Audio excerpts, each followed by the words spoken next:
Bonjour à tous et à toutes, je me présente Franz Streichler, musicien.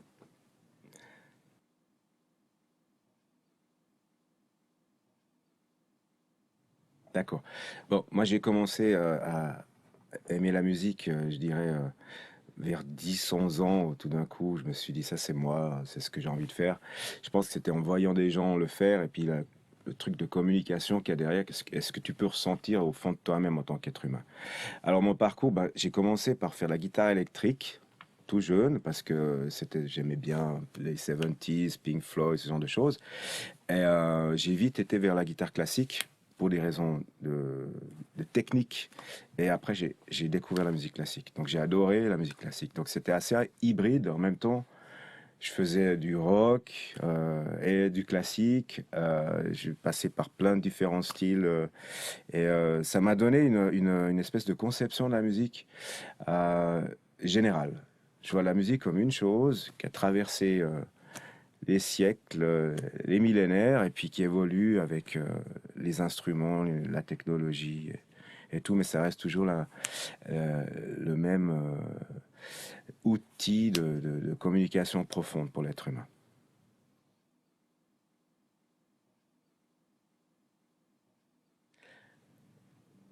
Alors, ce que je trouve intéressant par rapport à la Suisse, bon, déjà, c'est quelque chose qui est intimement lié à notre le fait que le pays est divisé en des parties linguistiques différentes. C'est très marrant parce qu'en fait, on a toujours été dans une, une formation, si on peut dire comme ça, avec des influences qui viennent des pays tout autour. Le fait que la Suisse a toujours eu accès, si tu veux, à une culture. Par exemple, quand j'étais petit, môme, je pouvais aller dans des magasins de disques qui faisaient des imports américains, des imports anglais. Sur le niveau de vie a toujours été suffisant pour que les gens puissent avoir accès à la culture. Et ça, c'est très important. Ensuite, le mélange des cultures elles-mêmes fait que, à mes yeux, musicien suisse, c'est souvent quelqu'un qui assimile différentes cultures et puis qui en fait quelque chose de personnel. Euh, Il y a beaucoup de musiciens qui ont cette espèce d'approche de collage. Donc, tu as un petit peu d'influence de ci, un peu d'influence de ça, et tu fais ta propre cuisine et puis tes propres plats, et puis tu trouves quelque chose qui finalement te correspond et puis qui interpelle. Mais c'est pas seulement en musique, c'est beaucoup aussi en art plastique, en théâtre, en danse. Les gens ont ces influences multiples. Et la plupart des artistes suisses qui m'ont influencé, moi, avaient ce côté de collage. Tu prends un peu de musique un peu dance, tu y rajoutes. L'exemple, c'était nous rock, mais avec de l'électronique, en prenant des influences américaines, blues, du Kraftwerk, toutes les choses qui finalement n'ont pas forcément quelque chose à voir ensemble, mais où là tu trouves où ça peut coller. Mhm.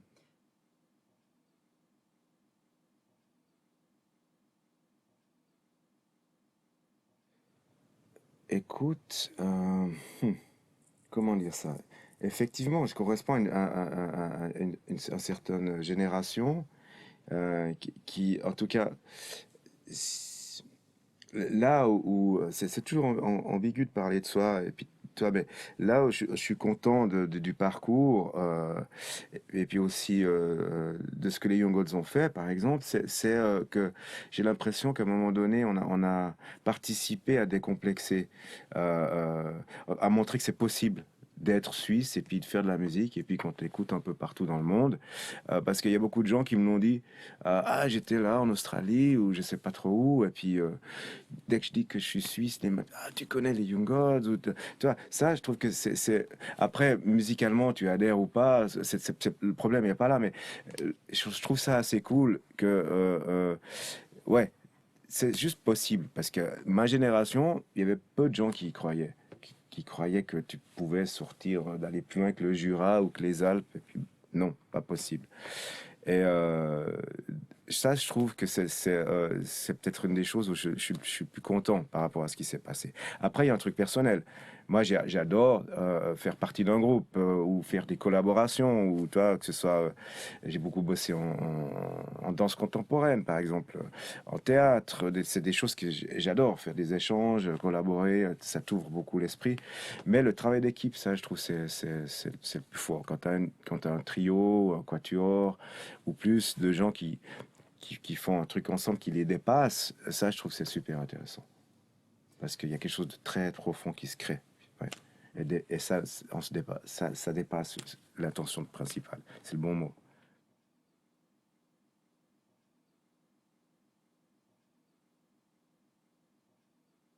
Bon, il y a des gens qui me fascinent et je me demanderais comment, par exemple, Irene Schweitzer, tu vois, c'est quelqu'un que, euh, ouais, qui est pionnière aussi dans ce qu'elle a fait. Et c'est quelqu'un, bah, effectivement, ce serait très intéressant de collaborer. Sinon, je continuerai volontiers à collaborer avec Erika Stucki parce qu'on a fait pas mal de choses ensemble et puis on s'entend très bien. Et ça marche comme ça, quoi. Voilà, sinon, Sartorius aussi, je trouve qu'il est très intéressant au niveau des beats, et ce qu'il fait, ce qu'il propose. Je trouve c'est aussi quelqu'un qui me plairait à collaborer avec. Ouais.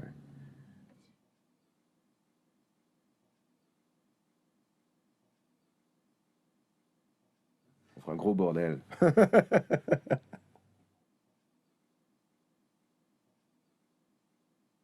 Ce serait pas moi. On va savoir, je sais pas. Je pense que. Non, j'en sais rien. De toute façon, la musique, elle fait son truc, elle fait son chemin, hein. Il y a toujours moyen de trouver quelque chose. Mhm.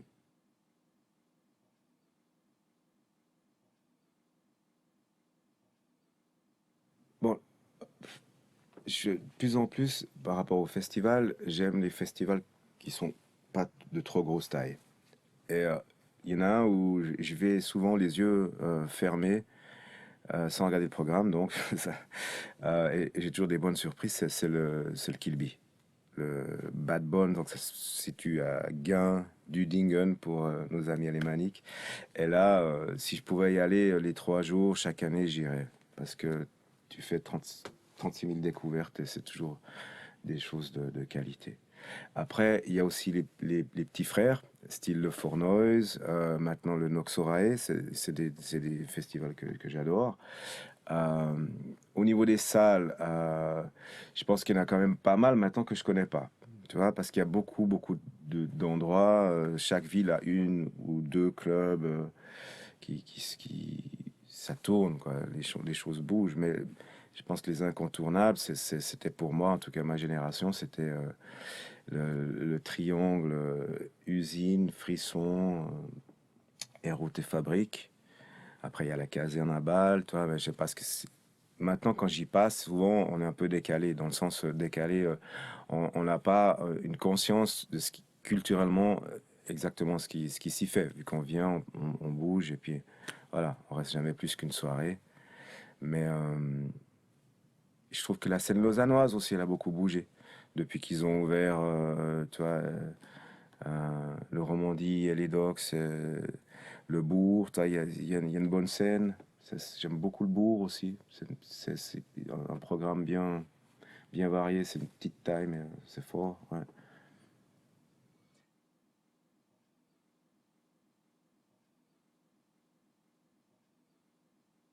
Alors, Truffaut, c'était génial parce qu'il y avait un orchestre classique aussi.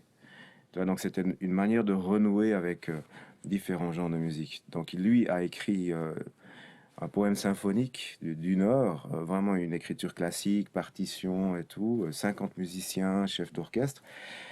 Il s'est laissé des plages pour pouvoir improviser. Lui il vient quand même, disons, il s'en revendique pas, mais il a un son de trompette que tu peux quand même associer au jazz. Et il m'a demandé un peu de amener une touche un peu plus contemporaine, plus électronique, pour faire un espèce de lien.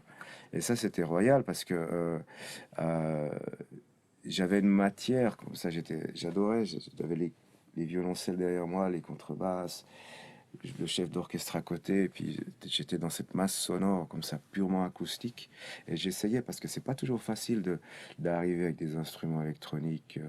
Tu vois, c'est quand même pour, par exemple, pour un musicien qui joue du violon, s'il s'entend pas vraiment bien, il va pas pouvoir jouer juste. Donc, si tu es trop fort sur scène, puis que tu mets des nappes un peu bizarres, ça va être un peu vous.